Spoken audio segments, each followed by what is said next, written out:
Hello, welcome to Life Coaching on the Move. I'm Dawn Fiske, your handy little life coach that you can carry around in your pocket on your phone and listen to whenever and wherever you choose. I just wanted to say welcome to those of you who are my regular listeners. Thanks for coming back. I've been getting great feedback from you all, which is really useful to hear because I know that I'm doing it right, that I'm providing what you would like to hear. However, if there is anything else you would like me to cover, anything you would like me to cover more of or replace, then do feel free to drop me an email anytime, dawn@milestone-coaching.co.uk.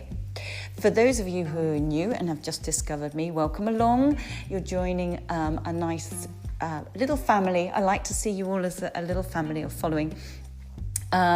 This is me. You get me raw, unedited, unscripted. I speak from the heart.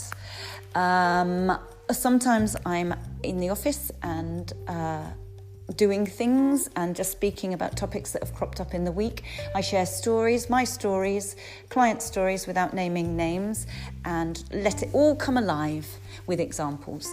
And sometimes you join me out on a dog walk. Because that's where I'm most creative, and I'm passionate about the need for all of us to get out with nature, get out in the fresh air, exercise, get vitamin D, de-stress, and all of the benefits that brings. And because I like to walk the talk, I do sometimes record while I'm out in the woods, most creatively having me time with the dog in the mud and the rain. So you sometimes join me there.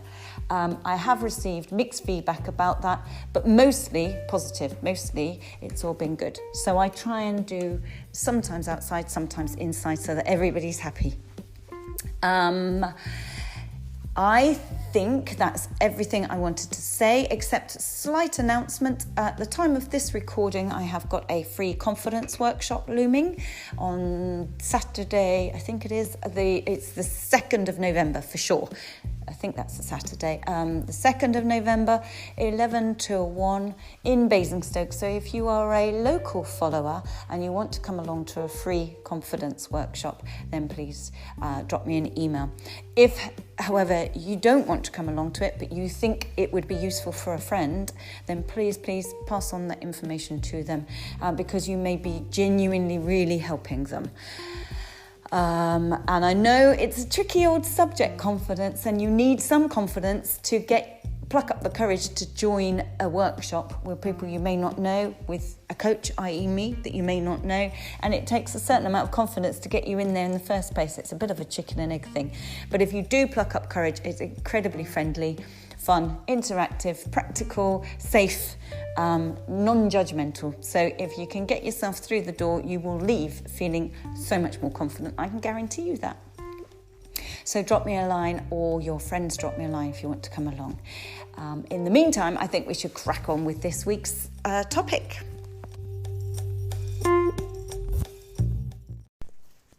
Today you're joining me on a dog walk. I have had feedback about the dog walks, mixed feedback actually. One person said they weren't so sure they liked it, perhaps because of the audio, but a lot have said they love it. So I haven't done one in the woods with the dog for a while, so thought today, it's a Monday morning, it's only just getting light, and you know that Monday morning feeling where you think, oh, here we go, another week. I don't like doing that because I think that sets us up for negativity. So I thought, Monday morning, yay, out with the woods, with the dog and my listeners. I thought I'd share it with you and get me energised, fresh air, in the right mood to take on the world, take on everything that comes our way for the rest of the week. So, nice upbeat approach. I want to start today with you visualising something. I want you to imagine that I am filling up a tumbler of a tall glass, half full with water. Now I know what you're thinking. You think I'm going to say, is it half full or half empty? No. So imagine the water, a half filled glass. Is that heavy or light? What do you think? I think it's not heavy, is it? That's my thoughts. Anyway, I don't know how much it would weigh, but it's not heavy.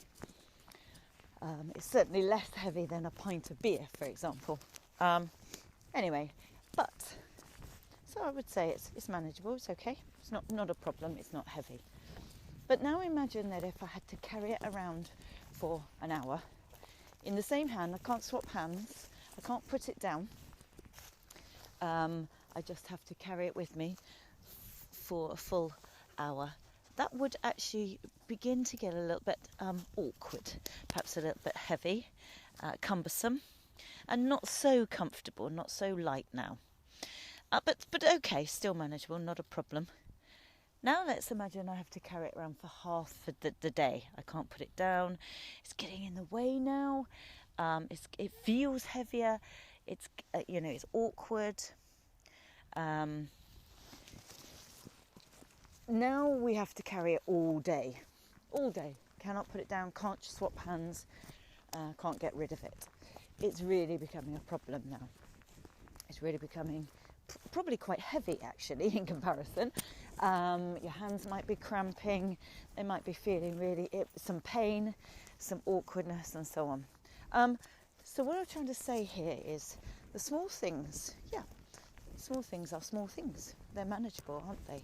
They're okay, we could cope with them, unless we carry them around, unless we hang on to them forever and a day, unless we let them grow bigger, even if it's not in size, but just the fact that we're carrying them, they feel heavier, more problematic, more of an issue, like carrying a glass around all day. It starts off feeling light and manageable, but after a while we get cramp, awkwardness, discomfort. And that's a bit like our thoughts, the things that we're tackling, the issues. What I'm saying is those little things can become a problem if we hang on to them. So first of all, I suppose my key takeaway is when we can, we need to let them go. Because what will they do for us long term? The story that I'm drawing on here, sometimes it's better, whether there's a principle involved or not, sometimes it's better to let things go and move on, no matter what the issue really. Is it worth hanging on to just for the principle? I was going to share a story now. I had a real issue once with a garage. I took, not so long ago actually, it was last year, I took my car in, a perfectly working car. It just had a slipping clutch. Took it into a garage I'd never used before, a guy, just to have the clutch slipping clutch repaired. Anyway, long story short, and it is a very long story, it spans over months and months. The car was in there despite being told it would be ready by Sunday. Stayed in there for months. Everything was wrong with it. It needed this, it needed that, so on and so on, so on. He was adding more and more things to it. Long story short, after about, I think it was almost 6 months, the car was still not repaired. It was going to cost a fortune. He refused to release it. It was not drivable at all, even though it was drivable when I took it in. It wasn't by the end. I mean, he was a cowboy completely. And I had a car that was not drivable and was worth about £150 for scrap by the time I finished. I even had to pay to have it towed away from him. It was terrible, and he got extremely aggressive. The issue went backwards and forwards with recorded post, registered post. All sorts of people were involved. I'd got my local police involved, etc. And it was making me ill with stress. It was dragging me down. I was losing sleep. I was losing work hours because I was spending so much time getting expert help, advice, doing more letters, etc. And my other half adamantly believed the principle was that we should take him to court and teach him a lesson. He can't do this to people. We established that he had done similar things to many people and so on, and he was getting away with it. My other half felt that we should sort it out. And he may be right.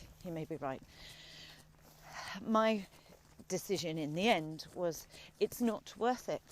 It's not worth it because, like the glass of water, I was carrying it around, and although it had started very small, it had become bigger and bigger and bigger, and my stress was at a peak. My main concern actually was our safety. He was so aggressive, and he knew where we lived, he knew our address. My concern was safety. I've got children to be responsible for, and so on, and and my health, because I wasn't sleeping, I was getting very stressed. So I, in the end, took the decision to walk away, to just let it go. I think I've said this on the podcast before.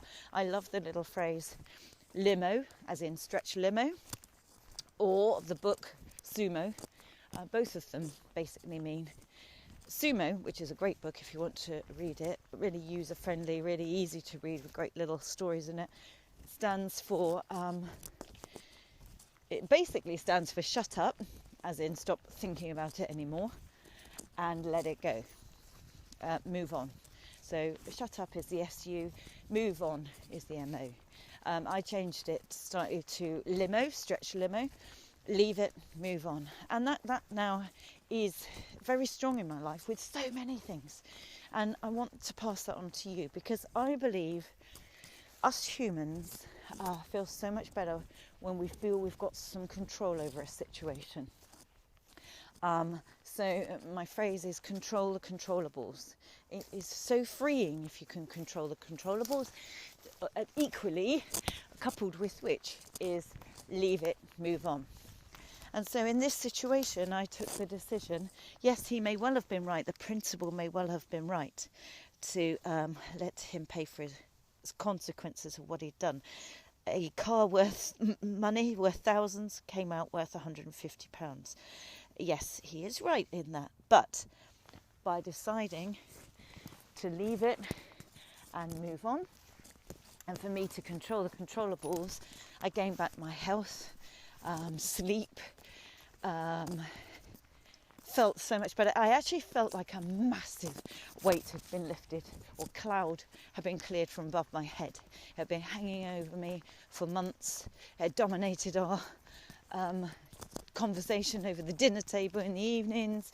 It had dominated conversations with friends who were involved, supporting us, etc. It was just taking over our life. For what?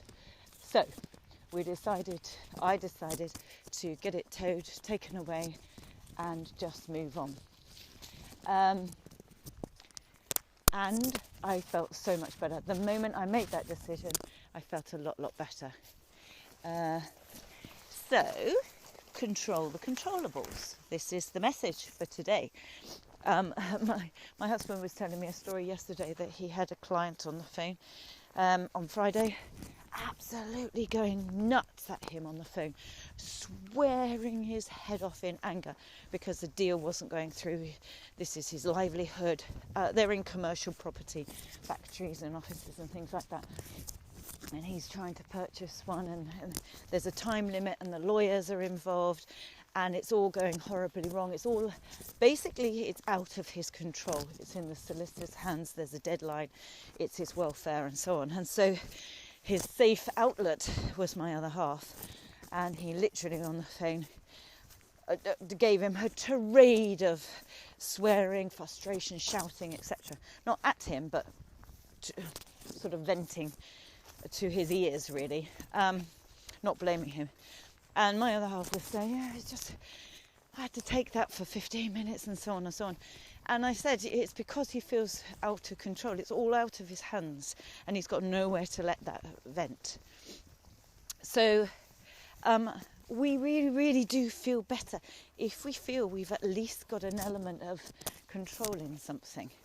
And sometimes that control, that bit that we can choose is to walk away. Sometimes that is the control that we can gain, is to leave a situation, whether it's a feud with your neighbours about the boundary fence, or a colleague that you're falling out with at work, or something like that, or a client or a customer, or a friend even. If there's some ongoing situation where there's frustration, angst, upset, hurt in a relationship, something like that, sometimes actually the most freeing thing is to decide to walk away. And in fact, I have a client that I'm working with who's going through a terrible time at work. It's not a disciplinary, an issue at work with a boss. And this poor client of mine is really, really suffering. He's off, stressed, mentally suffering. And, there comes a time where do you keep pursuing this and keep yourself held back, low, affected? My hunting dog is just clearing all the, very naughty, clearing all the livestock here. Or is it better at the end of the day to walk away and think, it's a job, it's not worth it, it's one person affecting me, it's a job paying for the bills, and I could get another job elsewhere with a better team, a better manager, better environment, and be well again. Again, it's about the principle. Do you continue down that route and do what's right and get that person sorted? Or do you look after you and let it go and move on? So we have talked about what's in your control and expand that. I genuinely believe that it's far better to do that than to keep banging our head against the wall, keep trying to do more of the same but get a different outcome. Sometimes when we've tried and tried and tried, we're only going to keep getting the same outcome if we keep doing the same thing. I'm not sure if I've ever told you the story. I was adapting to change. We've got to adapt, we've got to evolve and go with it. The story that I often tell about this when I'm doing a change management workshop is, I'm revealing my age now, but when we were kids at school, it was just when freezers came out. Fridges were out, but freezers. Everybody was getting a chest freezer, one of those big square ones with the lid that opened. I don't think many people have those anymore, but maybe caterers. And these were quite big. In terms of evolution, we were all excited. I remember talking to kids in the playground about whether you had a freezer yet, and we could have ice cream and we could have all sorts of frozen goodies in there, and it was quite an excitement. That just reveals how old I am. You're probably listening to this thinking, what? We've had freezers forever. No, not really. I am only 53. I'm not that age. At that time, there were lots of new manufacturing plants evolving because of the frozen food market now that was evolving, because everybody was buying frozen foods and storing them. So Findus and Birdseye and people like that grew massively. You got huge plants, Findus manufacturing plants growing to sort of sweep up the market of this new sought after frozen food market. And what they discovered there was that the local rats around those plants very, very, very rapidly grew long fur. They became long-haired rats so that they could survive in that cold environment and get the results that they wanted, i.e. food, scrap food, and they thrived in that area. Similarly, when milk bottles started to be delivered with silver tops and blue tops or foil top milk bottles, they established that little birds, little house garden birds like blue tits and things like that, very, very, very rapidly learnt to perch down on the milk bottles, peck through and drink the milk so rapidly that they did not believe it was possible that each of them had witnessed another one doing it and spread it through visual teaching or coaching, really. That they'd all evolved at the same rate. It just it flooded the country so fast, this ability for little birds to do this. So they adapt to their environment. And I do think with the animal kingdom, with a human race, with all of us, those that survive and thrive are those that adapt to change and go with go with it more than those that resist and try and stay stuck with what they've always known. We've always done it this way, that mentality. I don't believe it was survival of the fittest. This, because you could be the fittest, strongest person years ago, strongest caveman, and go out there by yourself, but you wouldn't have survived. You would have got hit by disease, injury, infection, starvation, whatever. It was those that pulled together and adapted to change, adapted to their environment, that survived. And whenever archaeologists are digging up things, they find bones, whether it's human bones or animal bones, across Europe, for example, with where the food sources are. So we used to roam as well, just as much as animals and deers and things like that roam to find food sources. So too did man roam across Europe and find the food sources. So we evolved in order to survive. So we've had to do that quite a lot lately. I mean, especially with the IT huge evolution that we've seen, or the huge development, at the rapid rate of development that we've all seen, that children now as young as sort of one or two are swiping on iPads and phones, and they just get it. They just get it, whereas we were a little bit slower, weren't we? Because it was something new. So the key message for me, from me to you today, is what in your life are you hanging on to because it's familiar? It's the thought pattern that you've always had. It's the mindset that you're used to. That maybe you're doing automatically. Maybe you're doing it without thinking, subconsciously, and it's always the way you've thought. It's always the words that you've run in your head. It's always the viewpoint you've had on that stance, etc., etc. That maybe, A, you could adapt it and evolve and change. B, it means you're getting more control. You're controlling the controllables. Is there a situation that's going on at work, in your family, in your job, in your mindset, with friendships, with your health, that you're hanging on to? Because it may be because of principle, maybe because of familiarity and habit, that maybe you need to shake up, change, or let it go and move on.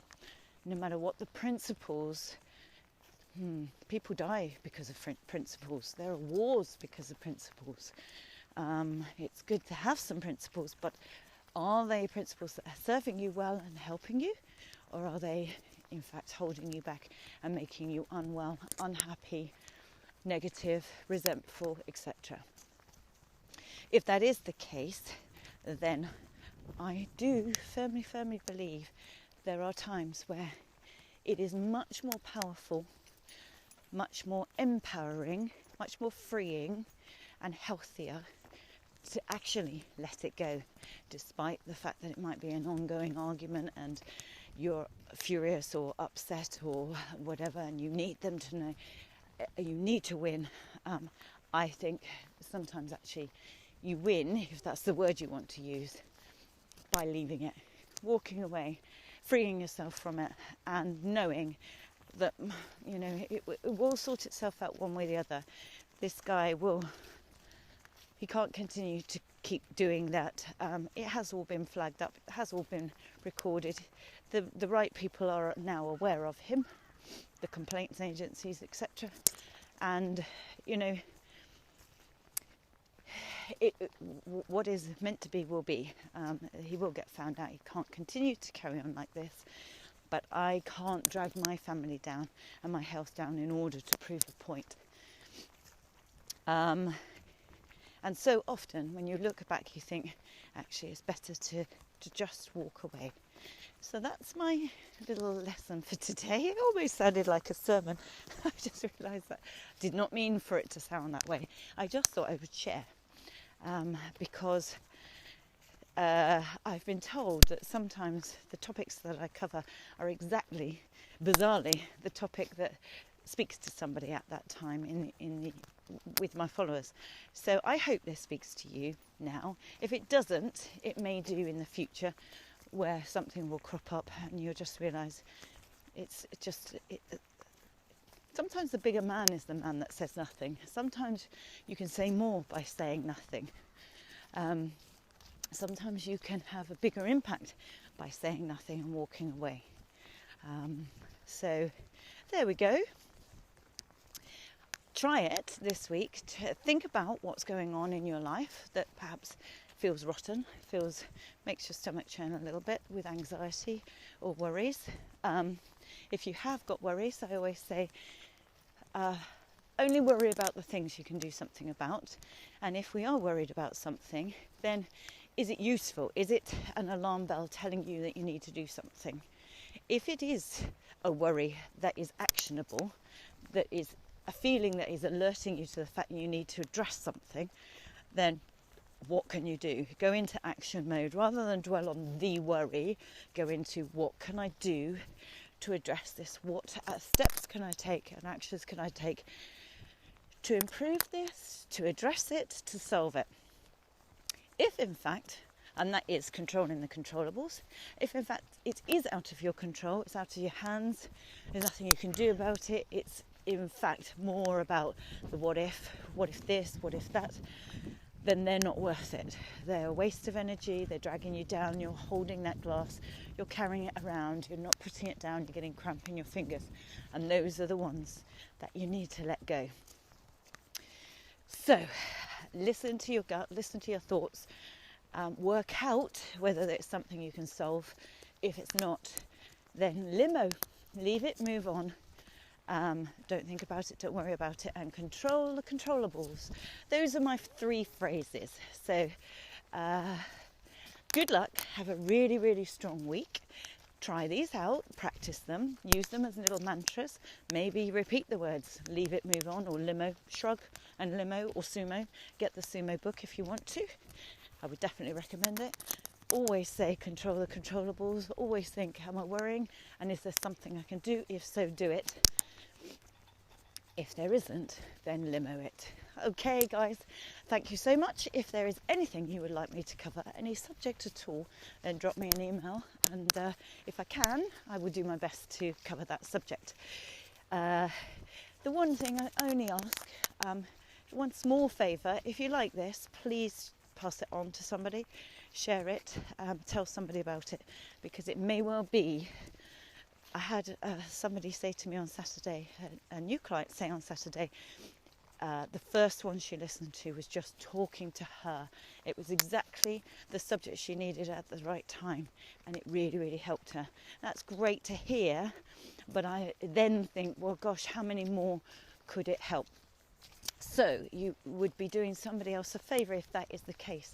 They may well be struggling with what you're struggling with, and it may talk to them just when they need it. So please pass it on, share it, and if you want to give a kind review, then go into your provider wherever you're listening to this and give a kind review. That would also help strangers who you don't know yet find it, because it's more likely to be found that way with some reviews. So we're all doing each other some favours. Thank you very much for choosing this podcast. I know there are hundreds more out there that you could have chosen, and I am truly grateful that you chose this one. I've enjoyed our time together and our dog walk. There are not many pheasants left in this wood now, I can safely say, because of my very naughty spaniel. Talk to you next time. Have a really good, strong, confident and happy week.